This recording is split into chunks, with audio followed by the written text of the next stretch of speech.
Baseball Mixtape Podcast. I am your boy Cheats. As always, right now, the podcast is brought to you by. Look, I got a new sign. Shout out to everybody over at Stilo. Everything that they're doing. Shout out to Steve, man. It's a big situation over there, and I'm really proud to be a part of what they're doing as well. Shout out as always to the Players Alliance as well for always repping and doing the things that they do. I've got a very special guest in the building. Pilo himself, Josh Palacios in the building. Welcome to the mixtape, my man. I'm so glad to have you.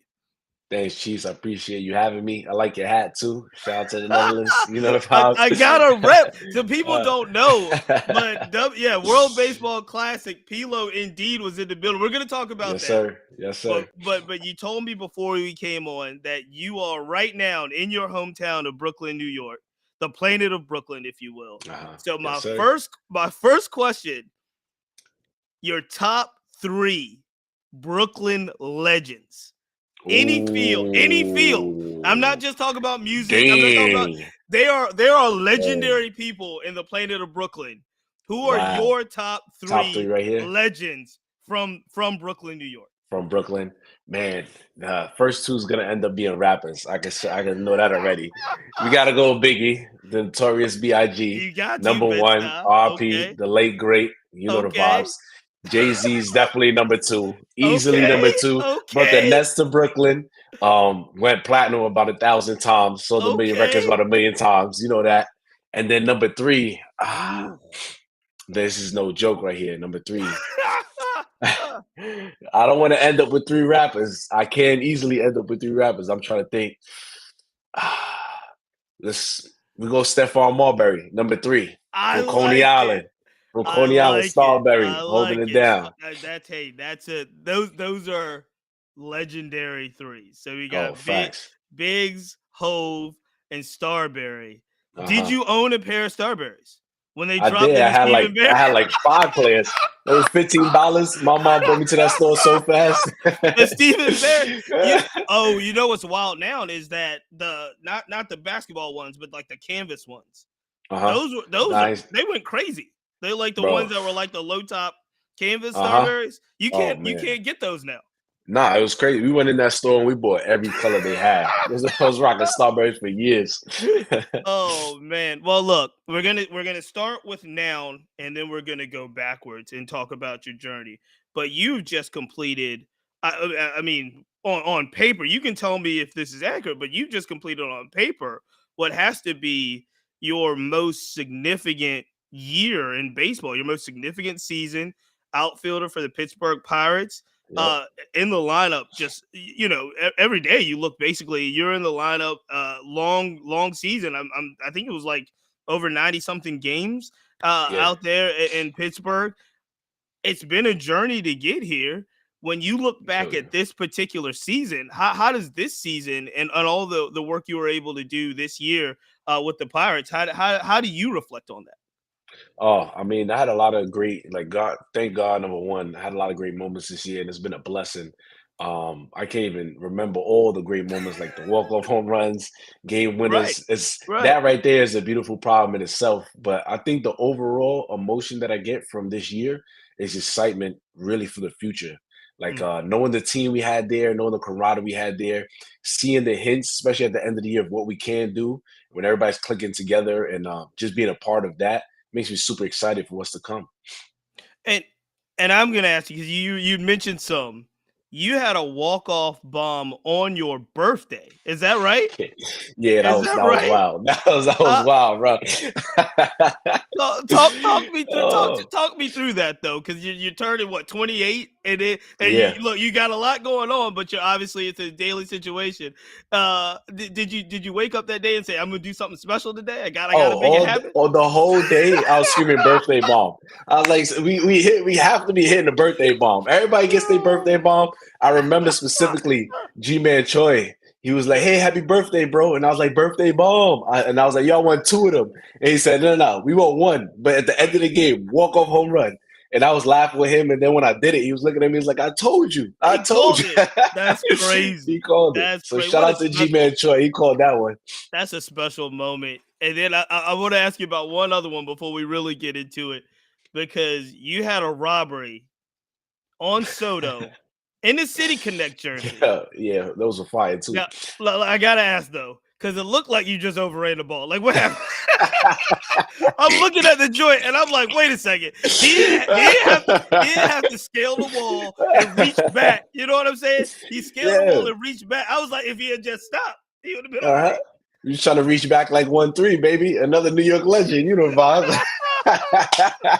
That's Oh, crazy. no, That's but I remember crazy. that play. The ball went up. He hit that thing super high, and the first thing I'm thinking is like, "Yo, I have a chance to rob a home run here," because every outfielder, that's your dream is Yeah, to rob that's a his home dream. run. So I'm running over there. Boom, I'm booking it, and I see the ball, and it's like coming back a little angled. My thought was try to get to the wall. I hadn't played a lot of left field there yet. I didn't remember that the wall slanted, so I got to the wall thinking that the wall was straight, and then I was like, "Oh shoot, the ball's coming back behind me."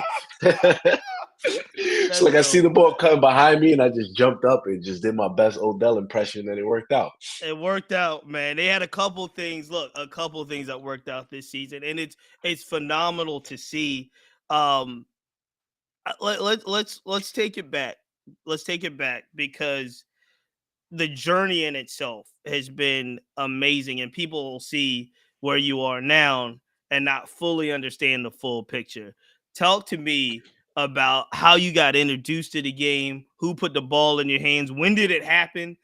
Talk to me about the very beginning, the Oh young man. Pilo picking up the Uh-huh. ball and playing.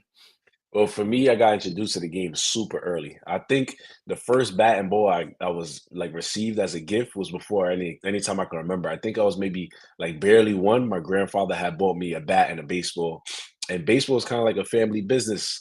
My dad played pro ball in the lower levels. I think it went to low A. And his brother, my uncle, ended up making it to major leagues after signing for $5,000 on a free agent contract at like Mm, 21.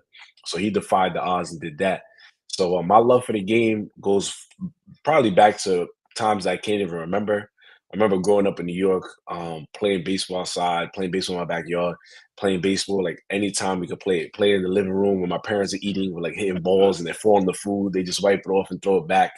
And then I'll admit I'm no longer a Yankee fan, but I grew up a Yankee fan. In those early years, those early Well, years were like look, bliss. you can admit to your fandom if you got a Nah, soft spot. I ain't a You Yankee got a fan no soft more, spot. man. Once they started striking me out, I was like, nah, it's out That's the it. window. That's it. Okay, yeah. Right. We Yeah. enemies now. Right. I get But it. I get it. those early years watching the Yankees and being inside and watching Derek Jeter, Mariano, and Paul O'Neill and all those dudes, all that kind of helped foster my love for baseball. And then my household was just a baseball household as well. And growing up, you grew up in Brooklyn. Yeah, grew up in Brooklyn, and So yep. you just mentioned it, Starberry, and I can name every point guard from from from Starberry on down. Look, Telfair, all of there's a Telfair, bunch of all of them, them. man. We can name all the New Uh York huh. City point guards. How did baseball? Because I know you said it was in the family, but if you're in Brooklyn, I'm sure a lot of people are out in the park playing Uh baseball. huh. I mean basketball. How did Oh how yeah. did baseball be the thing that you gravitated to? I'm gonna keep it. Well, I'll keep it 100 with you. I had a love for baseball, but I was just way better at baseball than I was at basketball. Uh, me and my Oh man, brother, me and my brother love basketball, man. Everybody's playing like in the summers. Like it's you a play place to baseball here, be. but you It's a playing place to be. basketball. And the playground's playing basketball. You Yeah, pull up to your school. Everywhere is basketball. yeah. Everybody's dribbling basketballs. I wanted to be a baller. I just didn't have the talent to do it. When so uh, there's got to be a moment, right, that people are like, yo, Josh is a baseball player. Let him go, right? Because they're like you're gonna try to be out there in the park. They're like, nah, Josh, like you stick to the yeah. base. What age group? What age was it when Oh you no, realized like it baseball? was early on. It was early on. I was I was like Dennis Rodman out there. I was violent. I was knocking everybody over.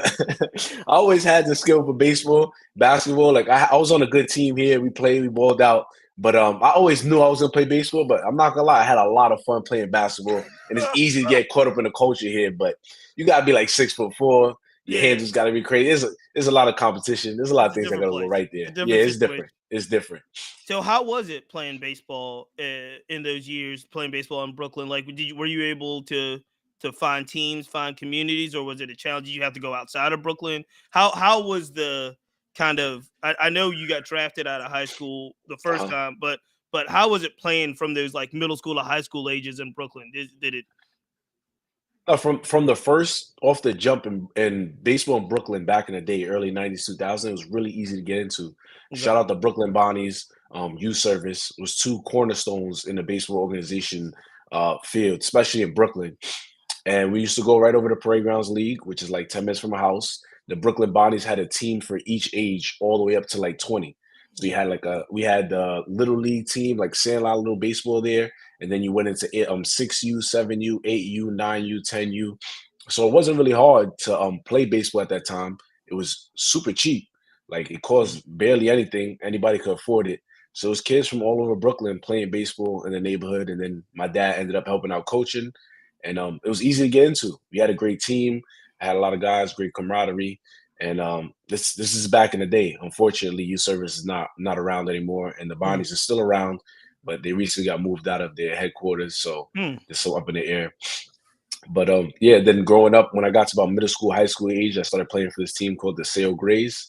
Mm. It's just acronyms for Student Athlete Youth Organization, and it was the same thing. All kids from Brooklyn, Bronx, Manhattan, we all got together, played on a good team.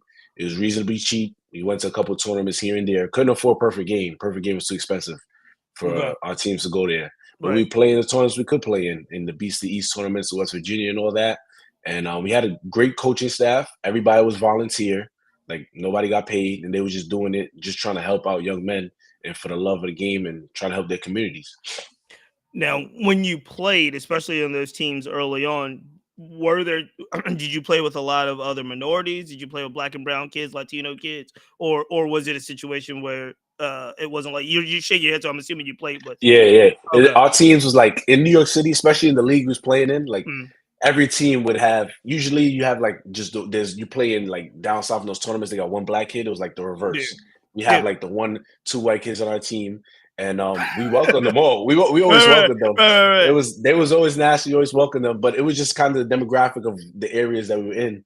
So it was mostly black and Latino players. One thing I will say though is early on, we had most of my team was black. And then as I got to maybe like 13, 14, 15, 16, then it started becoming more Latin, less Mhm. black, and guys started playing other sports. We'll get into that later. But yeah, it was a pretty good, like for me, it was a demographic that was easy for me. I understood everybody. We always had a couple kids, most like couple different nationalities, a couple different white kids, Irish kids on the team, but mostly black and Latino.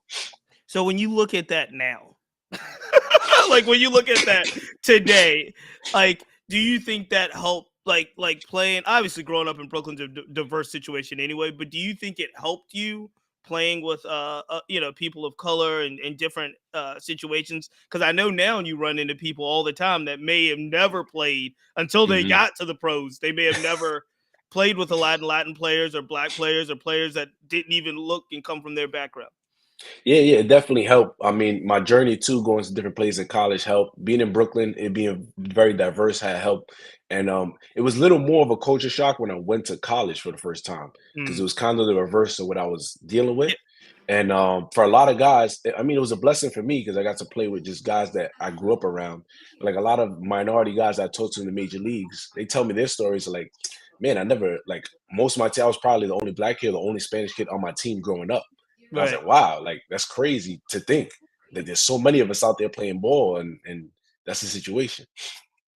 Yeah, it's crazy. It's crazy. So you mentioned it a little bit. Talk to me. Then you get to high school Mhm. and you wreck shop. Let's call it what it is. You handled your business. But yeah, You handled your it business in took a high little school. while to get there though. That first year, so the first year I went to Severian, I got cut from JV, and that hurt because I always What? played up. Yeah, I so didn't I know that. always I didn't played know up. that. So yeah, this you ain't gonna find this. This is a secret sauce right here. They don't got this all online. But like I always played a year above my age. So all my friends that on my team were always a year older than me. So when I got to the school Severian, there was a good amount of guys from my team that were playing at Severian, and they was all on JV because they was older.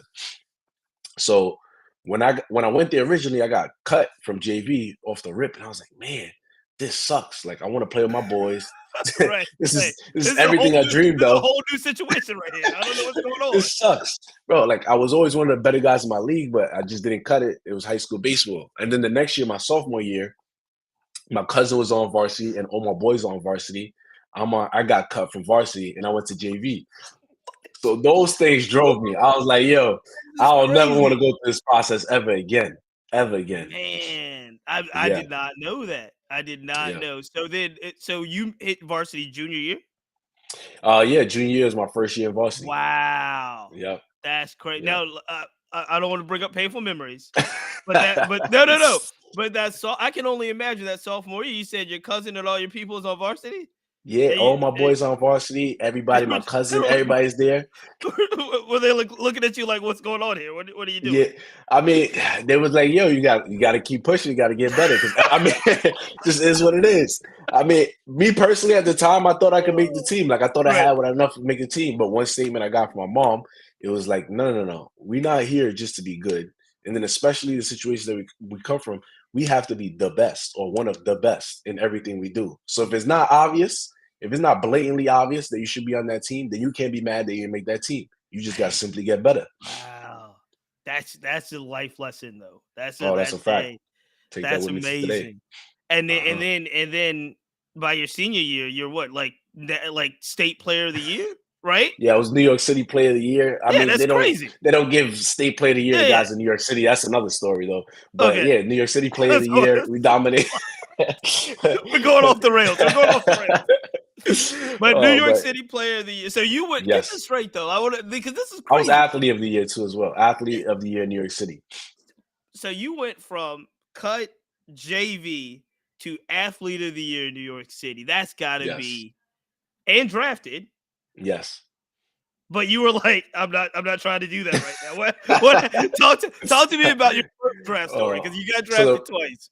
so the first experience with that draft story is coming out of high school. I remember me and my parents and everybody we came through, and I did a little summer circuit, and we balanced out like where we thought we'd be at around everybody else. It was like, look, if we're not going to go in the top 10 rounds, we won't take it. We'll go to Okay. college, and we'll take our chances in college. I got the call in the 11th round from like 7 teams, Oh wow. and after I had told him that, like, hey, I'm not gonna do anything but top 10, I got that call.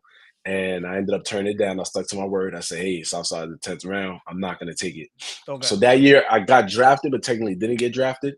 And then the next year in San Jack, that's when I went in the 33rd round or 31st round with the Reds. And I ended up turning Okay. that one down too. So you got drafted 3 times. Yeah, Is that what? Yeah. I got the call 4 times and I accepted the fourth call. Yeah, it was. I wouldn't wish that on nobody else though, man. Trying to go So through that draft 4 times, that was so stress. That was real so stress right there. so tell me how you ended up because yeah, you were New York City Athlete of the Year. Then you end Yes. up at the JUCO. I mean, you went through the draft process the first time, but you end up Yeah. at the So JUCO. first I actually went to Stony Brook. This is also like a lot of people don't know this. We're getting I real was all scoop over. here, Yeah, people. you're getting the real scoop of the We're real story. scoop. So I was with Sayo. The coaches were doing the best they can. Unfortunately, there's a stigma on New York City athletes. Unfortunately, you have 1 or 2 guys that go out and things don't work out, and they just put a notion on everybody in New York City. And it used to drive me crazy. I'm not even gonna lie. At a point, I was ready to go to Florida and be like, man, I want to get rid of this. I want to go to Florida and just take Mm, the easy route in Florida. My mom was like, look, you complain about all these things in New York City, these stigmas, them not having processes, nobody coming down here, right. and you're gonna leave and add to that. She was like, if you really have a problem with it, you'll stay in New York City, you'll do it in New York City, you'll make it out of here and create an avenue for everybody else. So Mm. I was like, damn, mom's challenged me again. All So right, yeah, yeah. This is a this is a pattern. We're seeing a pattern here. yeah, so I was like, you know what, my mom is right. So I tried to do it through New York City, and I ended up getting my first and only real scholarship was from Stony Brook University around like November in my senior year. I had a lot of JUCO scholarships. I had some lower D1 scholarships. That was kind of like my first mid major. I gotta ask though, why do you think it is the stigma? Because you're crushing it by your senior year. Like you don't I get no It was crazy. I was D1 doing offers, everything I had to do. right? I went to East Coast Pro. I was able to crack that roster. Yeah, I did pretty good there, and all my summer leagues I dominated. yeah. My grades were on point. I was in clearing house, all that. Everything was eligible. Everything was good to go. There was no problems. You I had just no think it was problems in just New York school. City, That's the only thing we could think of. There was a lot right? of schools that were interested but wouldn't offer. Like Okay, we're all gotcha. interested, but we're not going to give you an offer. And it was always like, we'll call you Crazy. next week, and we'll call you next week. And Stony Brook was the first team to actually really give me that offer, and I ended up going there. But I only spent the semester there and ended up transferring to Juker after.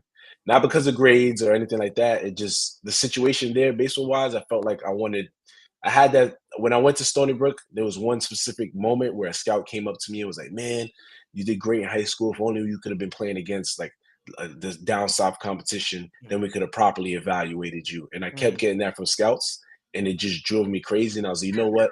I called my coach. So I'm at Stony Brook. I mean, I'm at Stony Brook right now, but what's the best pitching conference we could find down south? Like I need to go prove myself. And that was kind of what led to my decision to go to San Jack in Okay. Houston, Texas. And it was how many years at San Jack? You played two, Spent two seasons there at San Jack. and then it was Auburn. Yeah, then Auburn University after that. So San Jack, obviously, you did your thing, but SEC baseball as a whole. Did you know what you were getting into when you were like, "This is SEC baseball"? Because it's a whole different thing. It's Yeah, it's a different thing. I'm gonna keep it 100. The competition in JUCO was low key, pitching wise, was low Yeah, key more difficult than when I yeah. got to SEC. Well, it's a tough situation. Yeah, But when I got to the SEC, I didn't really know much about the SEC, college football, college baseball, anything. I just would watch the College World Series on TV and right, be like, right. "That's sick. These schools look cool. I want to go to those schools." But I didn't know about the culture and the Yeah, atmosphere and yeah. everybody having their song. So that was new to me. When I did the visit at Auburn, I went there and I Okay. saw the football game. I was like, "Yeah, I think I'm gonna go here." I was Like just saying, I how didn't do you? see. Because that's for Auburn, Alabama, especially at that time, is mad Yeah, different from Brooklyn, New York. Like, way how did different. how did you adjust? Plus I stood inside the university bounds. That was number one. And then That's me- number that's two, messed number up. two was Well, that's no, that's 100. they have a lot of great there's a lot of great people at Auburn and there's a lot of great people at Alabama. I've met a lot of great people, but I didn't know much. So I was like, I'm gonna stick to what I know right here in the university. I said, like I didn't want to explore. I was a little nervous, but it turned That's out to be hilarious. great.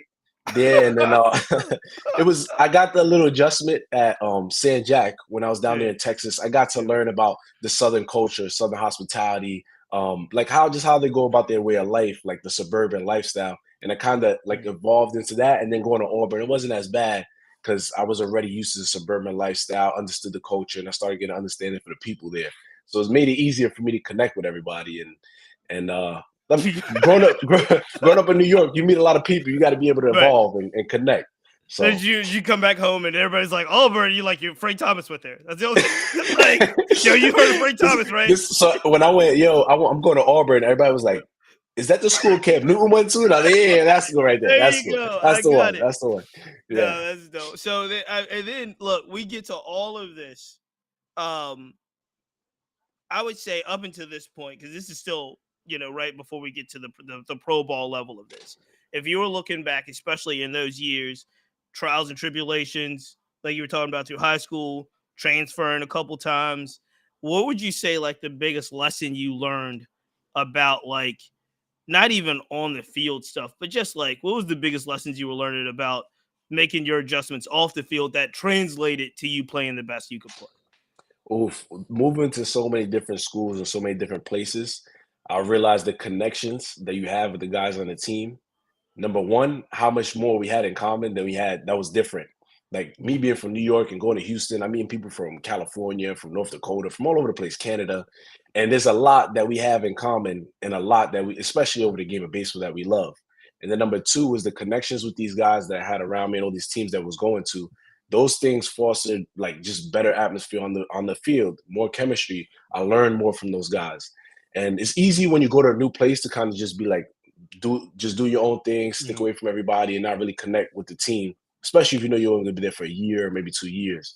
But I got a lot of value from just learning from other people's experience, how they grew up, the situations they've been in, and the things that they learned along the way, and try to put that on and add that to my resume, so I don't have to maybe go through some of the troubles that they went through, or have to go through some of the experiences to gain that knowledge.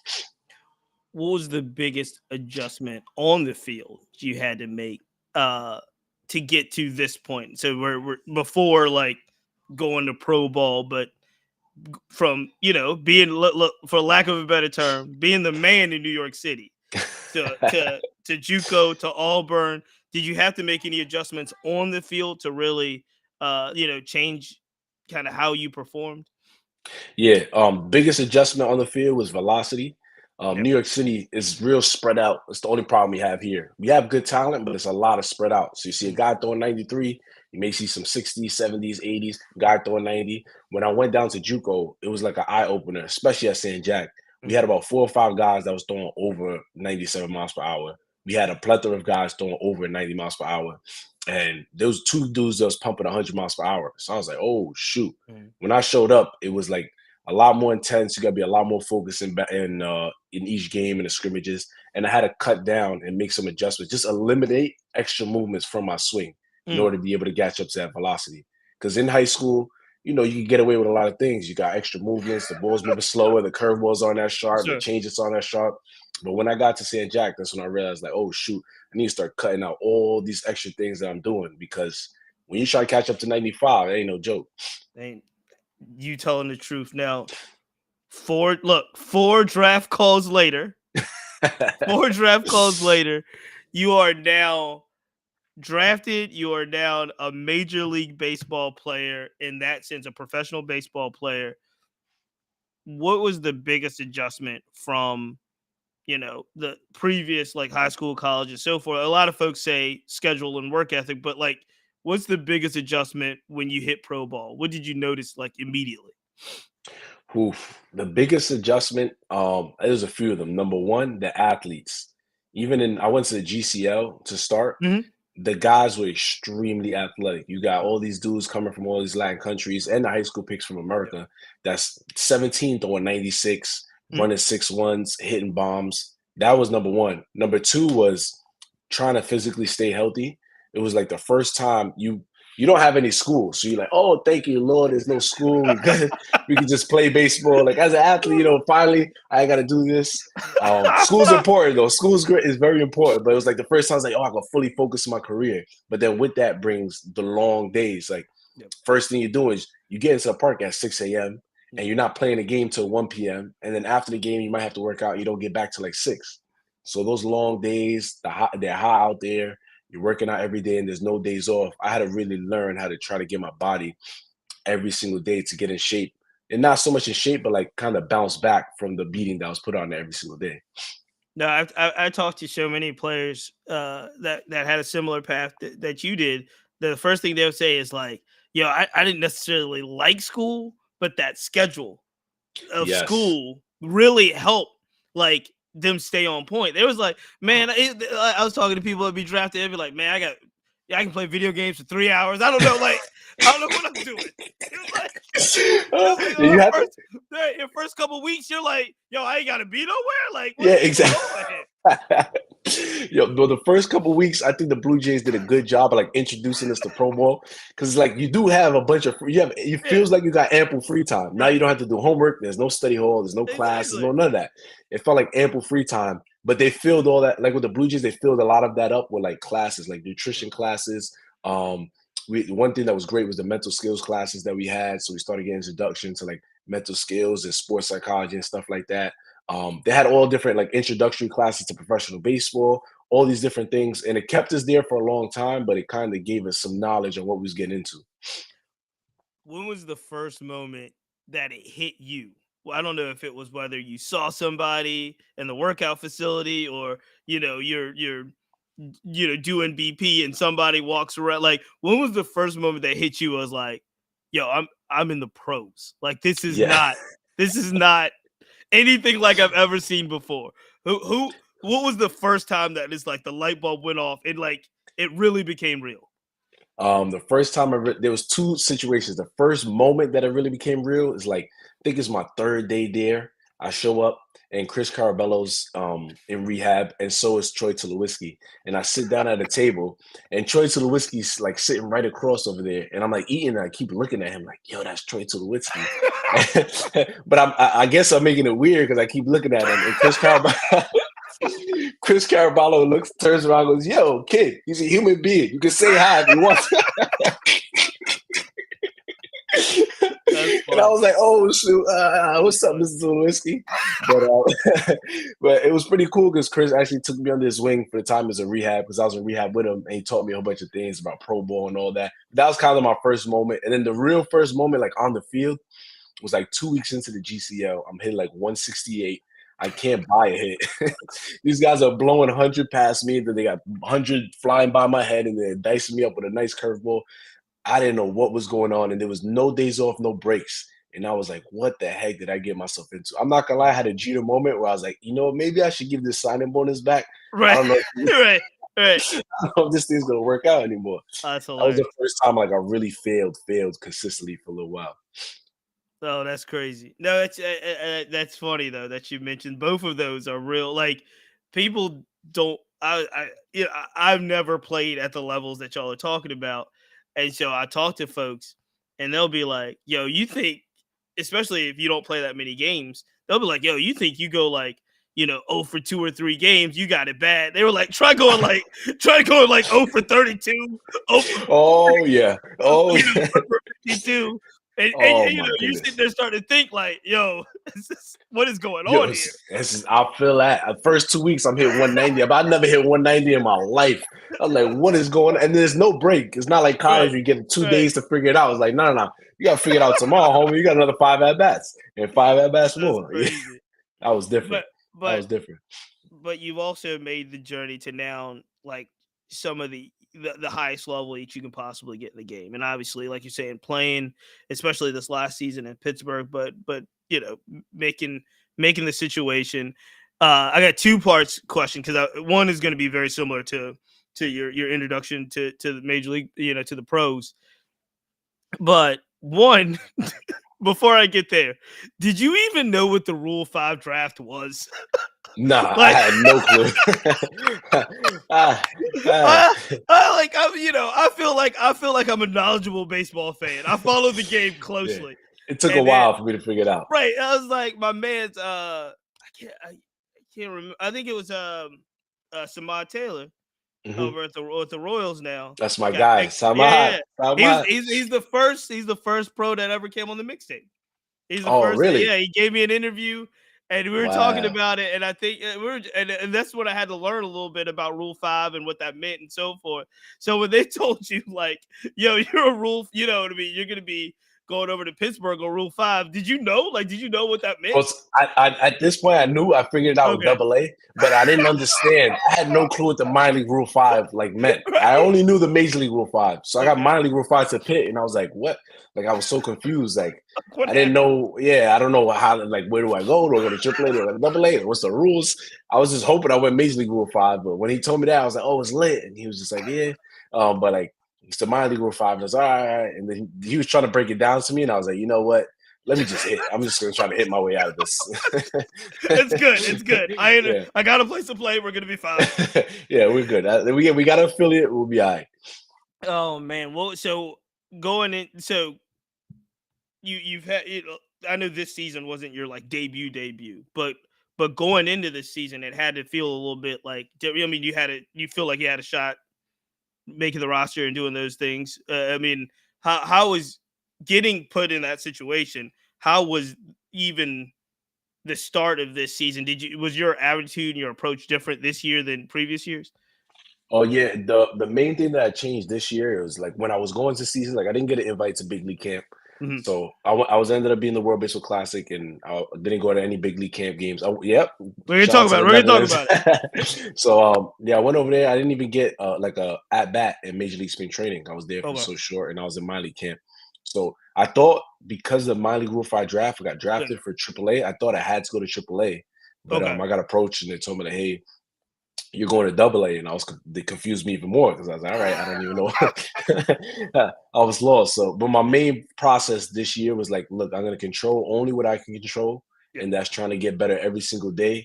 And each day, I'm going to reflect back on it and figure out what I could do the next day to subtract something that I don't need to do or add something that could make me a better player. So that was Mhm. all I was focused on. I just let go of like, I didn't care about where I was at. Didn't care about if I was going to a show, if I was in AAA all year, just trying to get better every single day and be a better player at the end of the year. Well, one of the things you mentioned it, and I do want to bring it up. One of the things that you talked about this off season that was different was the WBC, the World Baseball Mhm. Classic. You got to play for the Netherlands. Yeah, yes, sir, I yes, got the sir. hat. I got too many WBC hats for real. So You're all fire. how does how does a kid from Brooklyn whose dad is Puerto Rican, right? Is it your mother that's from Yes. Curacao? That's is Yeah, this my mom. how did Yeah. this happen? How did you was like, I gotta get down with the Netherlands? How did this happen? All right, so my mom was born in Curacao, and Yep. my dad's Puerto Rican. His dad was born in Puerto Rico. But every year we'd watch the World Baseball Classic, and we watched the Puerto Rican games, and my mom would Yeah. put on the Netherlands games. And my dad would be rooting for Puerto Rico. My mom would be rooting for the Netherlands. So we grew up watching them both all the way Okay. through. And then we talked to Hensley Mullins like a year and a half earlier, and he was like, "Hey, we're interested to have you on the team, me and my brother." So Mhm. it was one of the first teams that reached out to us. Me and my brother, like, hey, like they showed interest, and we talked to them, and we was like, hey, we would love to play for Team Netherlands, and that's how I rolled out. But my mom was born over there. Everybody was so confused because I don't speak I any was Dutch. confused. Yeah, I don't speak any Dutch. Like, yeah, it's. Oh. But shout out to the boys in Island Curacao doing things over there too. How was the experience? How was the WBC experience for you and your It family? was amazing. It was amazing. Number one, we went to Taiwan, went to a part Mhm. of the earth I'd never been to before. The Okay. team was amazing. Unfortunately, we came up short, but Mhm. I got a lot of great experiences. The camaraderie there was second to none, and I got to learn from guys like Didi Gregorius, Anderson Simmons.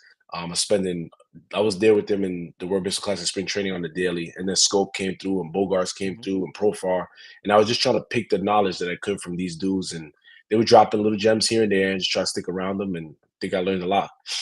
That's fantastic. Well, I mean, whatever you learned, it really paid off because this season, I mean, again, this season is in many ways what you've been working for through all the stuff that we've been talking about culminates not the end of the line by any stretch of the imagination, Uh-huh. but really a a good start at the beginning of what is something that's really exciting in regards to where you are in your career. I do laugh because we were both talking when we were talking about Brooklyn, we were both talking about music guys. You hear this with music guys all the time where it's like you work all your life to become the best new artist.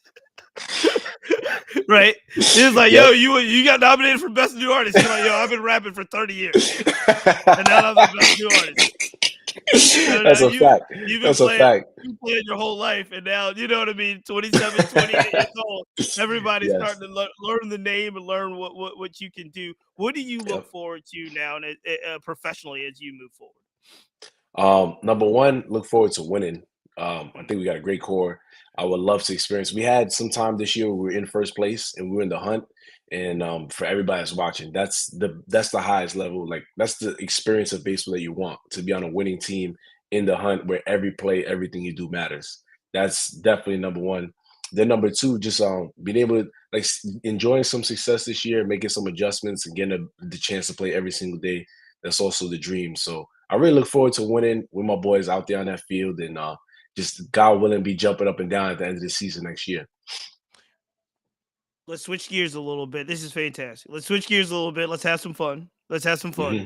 We already talked a little bit about your musical taste, but I do know you said because you were mic'd up at last year's Don't Blink Home Run Derby for Uh-huh. the Players Alliance in the Caribbean, and you made sure that the DJ was playing Pop Smoke. You know the Dur- vibes. dur- Grr, bow. The smoke would Wha- what, never clear. what's in the playlist? What's in the playlist right now? Oh man, Pop Smoke is always in the playlist. You got Sleepy Hollow, who's another Okay. up and coming Brooklyn Yeah. artist. Shout out to Sleepy. Yeah. Jay-Z's always in the playlist. Just recently went to his exhibition over here at the Brooklyn Library. That was fire. This is the So I'm Book of listening to a Hove. whole bunch of Book of Hove. Yeah. yeah, the Book of Hove. Been listening to a lot of old Hove now too. What else we got? We got a Cray in the playlist. It's right now. It's not that many guys that I love out, but so then J Cole always in the playlist. That's always in Okay. the playlist. Kendrick Okay. Lamar, he's got a lot of old heat, a lot of fire. He got some new heat too, but he doesn't drop as much. Those are main. Those are the main guys in the playlist. There, I'm trying to think if there's anybody else. There's a lot of New York City, just one like some drill rap here and there. A lot of guys in there, but you got K Flock, they got Busy Banks. There's Yeah. a whole bunch of Yeah. them in there. But Okay. those are the Okay. main. Those are the main guys in the playlist. Now,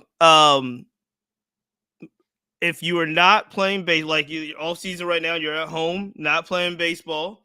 Uh, what is a day? What is a day with Pilo? What are you? Where are we gonna find you? What are you gonna be doing if you have a day where you're not thinking about what's happening on the field, and you're back No home. training. There's no No training. train, no training. All You're right. back home.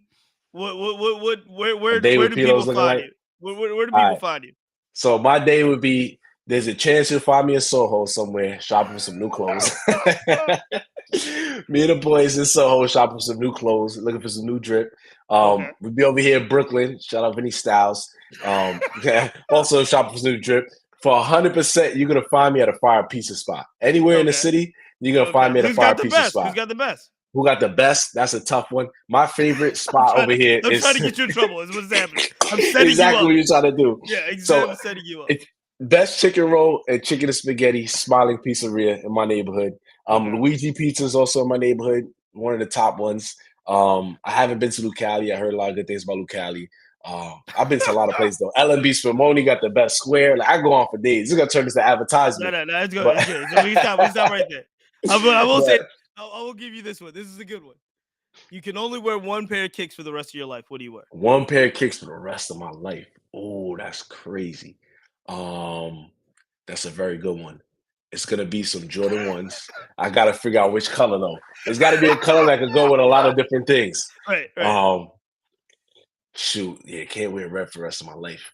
Um, It's you know what? no, no, not in certain settings, not at all. Yeah, in certain settings we Yeah, can't do you that. can't do that for the rest of your life. I'm trying to think though that it's gonna be a Jordan one.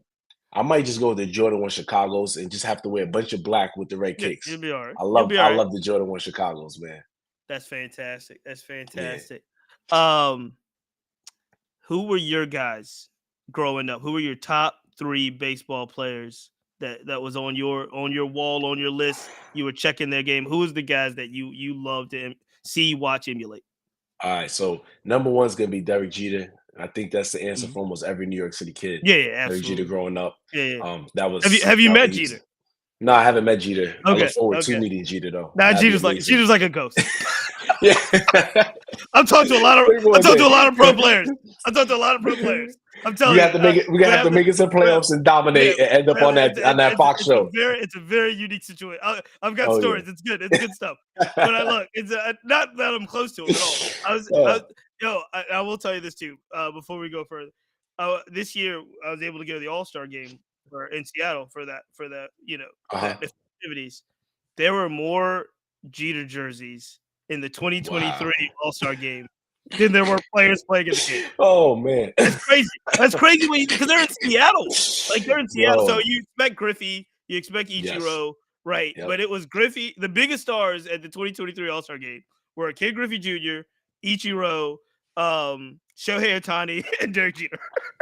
That's nuts. Dude hasn't played in years, and Right, still his right. jerseys everywhere. No, Yeah, you he's an can't, icon. He's a baseball icon. can't get near him. Can't get near him. Go ahead, go ahead, go ahead. He's a baseball icon. So we got Jeter in there. Um, Ken Griffey was one of my favorites. Unfortunately, like when I was a little older, he was hurt a lot, so I didn't get to experience a lot of that. Um, Robinson Cano in New York Yeah, City too, as a that's Yankee, different. Yeah, was it's different. amazing. Yeah, that was amazing to watch. So those would have been like the three that was always following on the come up.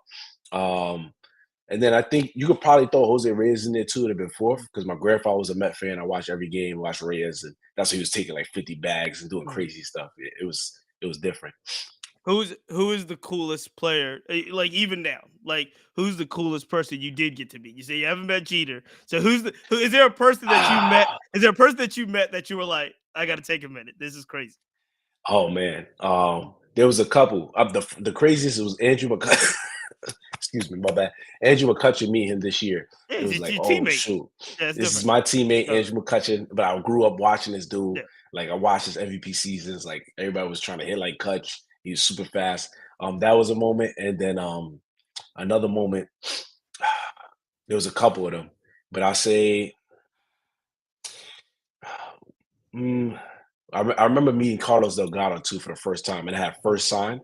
He was Mhm. a baseball assistant, Carlos Yeah. Delgado and Tim Raines, and I was Mm. like, "Oh shoot, this is sick!" And I got to meet them both around the same time. Tim Raines is a super funny dude too, so it was great to have him around, have him like teach me things. And the Delgado, watching those guys was sick growing up. So when I met him, I was like, "Oh crap!" This is... And then also too, I think Jose Batista was another one Oh yeah, where I yeah. first met Jose Batista. He was in his prime. I Feeling was like, mad wow, this cool. is sick. Yeah, super cool dude. Super cool dude. It's like took me on this wing a little bit, dropped a whole bunch of knowledge on me when I go to the big league camp games. It was sick. That's dope. That's dope. All right, let me ask this: if you could face any pitcher Hmm. throughout history, so any pitcher living or dead, who do you step in the box with? Who do you face and why? It's gonna be a crazy answer, but I'm gonna pick Satchel Paige. Yeah, I, I want to I face like it. Satchel Paige. I like it. There's no video on him, and there's only stories about the Yeah, pitches he threw and him making up names for his balls. So I would love to see like what the pitches look like, how it moved, everything like that, how hard he threw, and what type of deliveries he had, and everything. That would be a crazy one. that's a good one. That's a good one. We get a lot of we get some Satchel Paige. We get a lot of Bob Gibson. Everybody wants to try Bob Gibson out for some reason.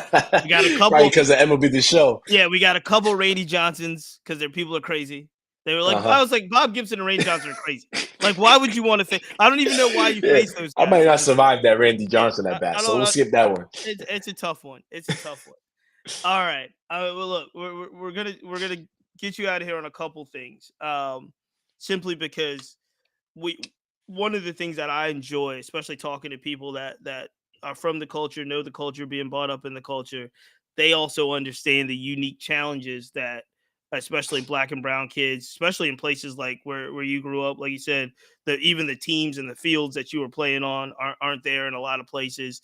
Um, and overall, basketball and football in many ways dominate our culture. Like just what's the things that's the hottest things to do. When you look at it from the position that you're in, obviously going through all the ringers that you've gone through, now making it to those top levels, and you look back, what do you think should be done to get more kids, especially kids, black and brown kids, inner city kids, just kids to get more involved in the game and have it be as cool as it was for you growing up? Number one, I think they should. I love that they're letting guys be themselves more in the game to make the game cooler, to let the kids play situation. That was one thing that I struggled with going like when I first went to college. Just the way I played the game. In New York City is different. Like you hit a home run, you pimp it, you hit a double. Like there's action, there's stuff going on, and we enjoy every moment. And then going to use colleges at first, everybody's kind of drawn off, like, oh, is this guy trying to show me up? Is he trying to disrespect me? And I was just literally just trying to enjoy the game. Like I thought everybody played the game like that. Like you just play the Right. game with your heart, you enjoy what you was doing. So that was one thing. Um, the second thing though that I would fall back on is growing up, there was a lot of players on my team when I was growing up. But when I got to about 14, 15, they started leaving for basketball and football. And I never really understood why. The kids loved the game of baseball. Like Mhm. it was part of our team, they loved it, but I never really understood why. And as I got older, talking to the same dudes, like football and basketball, if you're good, you don't have to pay for anything. Mhm. Baseball, the better you get, the older you get, it becomes more expensive, which Mhm. didn't make any sense. Like my teams, it was around the beginning of the perfect game era. And I'm not throwing any shots at anybody, but like everybody's like, oh, you gotta go to Fort Myers for a perfect game. You gotta go to Jupiter for a perfect game, and it costs X amount of thousand who's dollars. who's It's paying for like, that? Yeah, you're bro, not well, paying our for me to our get there team and the uniforms and all that. exactly. Yeah. Yeah, our team, like it cost our team on the year like seven, or it was like $550 for the whole season for Mhm. tournaments, everything included. And a lot of the guys on our team, their family members and everything, was scrambling to try to get that extra 550 that they could give to the kids to play baseball because they have other siblings they got to take care of. New York City's expensive city, and it was tough. So for those situations, we didn't get to go to any of those major tournaments. And in football, the guys was like, I'm just gonna go play football. I'm gonna get flown out to all the best tournaments, the Adidas tournament, the Nike tournament, this tournament, that tournament. It's all free, and it's a free opportunity, a free platform that you can take advantage of. And it was unfortunate because a lot of guys they got priced out of the game if they wanted to go to a top university. And with SEO and what we were doing in New York City, we was doing everything that we can to make it affordable so that guys didn't get priced out. And we did what we could, but it's almost become like a monopoly now. And if I got little cousins, like if you don't pay $1,500, $2,000 for a weekend, you ain't playing at the top tournament. Hence, no colleges and no scouts are going to be there to watch you. Now you're unheard of. That's real. That's indeed real, and that's a part of the metric that we can look at and change in some ways. There's some places now. I know minority baseball prospect uh, Yeah. Shout out are to those dudes. doing some uh, they're doing some really great things and trying to understand the challenges that are faced. But that's I mean you hit it on the head, especially when you talk about how much it costs and how much you have to travel. And a lot of family situations are not family situations that can sustain out of town. Like I got people in Virginia that uh every weekend I'm talking to my friends, and they got kids, and it's every weekend they're out of state, out of state, out of state. And I'm like, what is going on? And these kids are Yeah. 14 years old, 13 years old. You know what I mean? So Yep. you're exactly right. Before we get you out of here, I know we're coming close on time. Talk to me about Built Different, my man. Talk to me about Oh, everything you're doing with Built Different, and how you is it you are the founder CEO. Tell me about it's it. we got co-founders. It's me, my brother Richie Mm, Palacios, my boy Chris Perez, and my boy Justin Lopez. We all came up in New York City. We all played baseball in New York City, and we all understood what it took to make it out of New York City. There's not many guys. There's a lot of guys that start, but a lot of the best players never make it. Whether it be unfortunately they don't have the guidance at home, or they don't have the money in the situations or the wherewithal to put it all together so that they can make it, or just have somebody to show them the way. Unfortunately, sometimes. So we understood like what it took to make it, and then we also understood what it was like playing, like how we played baseball in New York City versus how everybody else played baseball in New York City. So one of the things we was talking about is like, yo, we at the time we were, it was kind of shunned to express yourself on the field. It was kind of shunned to like show passion, show emotion, and show love for the game. And then also too, the things we went through, we decided to try to create a movement that and try to best describe the movement. And the movement name was built different because we felt like, hey, we were built different than the rest of the people. What it took to get to where we're at, and how we decided that we wanted to play the game, and how we show our love and our passion was built different. And we came up with that name. We started the movement, and then we dropped some clothing on the side. But it's a growing movement that we just trying to get people. I didn't know. we Look, just I didn't. My research did not tell me about your your fashion entrepreneur. We got this is a whole nother conversation. It's a whole nother Yo, conversation we got to get we into. we do a little something. We about to reband and Right. redrop, but we just wanted to give hope, inspiration, and something for young kids in the city or minority to look up to and say, like, look, I may be going through the same, like you may be going through the same things that I went through, but just trust that there's a community of us going through it together, and there's a movement. We try to push this thing forward. No, absolutely. That's powerful and needed. That's powerful and needed, because there is, even if they're not going to ever be at the level that you play the game at, especially young people and people just seeing and hearing this conversation and your journey I know will help people get through those. So the more you can get that message out through your organization, through sharing your story, the better it off is, because it's going to help other folks.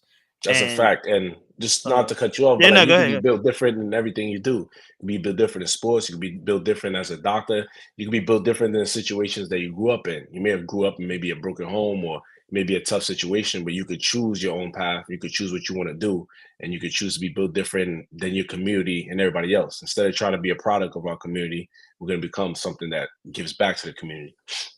Look, we're gonna have to leave it there. Josh Palacios, Pilo, man, I really, really appreciate obviously everything you're doing, everything you're working on, and obviously what's to come.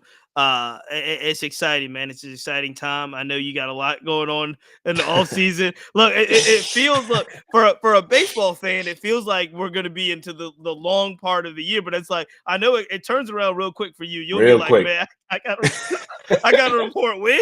Like this is Yep. happening now, Yeah, the weeks are dropping off already.